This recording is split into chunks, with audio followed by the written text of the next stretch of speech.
Cantonment 5వ ward Lalitanagar కాలనీలో చాయ్ pay చర్చ కార్యక్రమాన్ని నిర్వహించారు. సీనియర్ నాయకుడు ఓబీసీ మోర్చా తెలంగాణ కన్వీనర్ దామోదరరావు మోహన్ రావుల ఆధ్వర్యంలో చాయ్ పే చర్చ కార్యక్రమాన్ని ఆదివారం రాత్రి నిర్వహించారు. ముఖ్య అతిథిగా మధ్యప్రదేశ్ బీజేపీ ఇన్ఛార్జ్ మురళీధర్రావు హాజరయ్యారు. అయోధ్య రామ మందిర నిర్మాణ విజయోత్సవంతో పాటు ప్రధానమంత్రి నరేంద్ర మోదీ సారథ్యంలో దేశ అభివృద్ధి తదితర అంశాలపై చర్చించారు.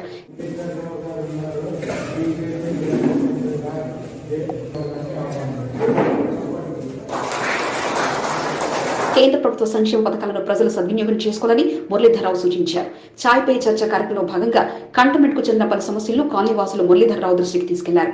క్షేత్రంలో మరోసారి బీజేపీ అధికారంలోకి రావడం ఖాయమని మురళీధర్రావు ధీమా వ్యక్తం చేశారు. మల్కాజ్గిరి పార్లమెంట్ సీటును ఆశిస్తున్న మురళీధర్రావు పార్లమెంట్ నియోజకవర్గాల వారీగా పలు కార్యక్రమాలు చేస్తూ ప్రజలకు చేరువయ్యేలా ముందుకు సాగుతున్నారు.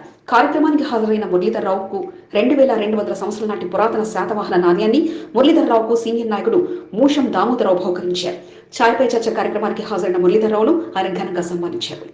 మరొకసారి 2024లో జరిగేటువంటి రాబోయే నెలల్లో జరిగేటువంటి ఎన్నికలు ఏవైతే ఉన్నాయో అవి దేశ సమగ్ర అభివృద్ధి కోసం బీద బడుగు వర్గ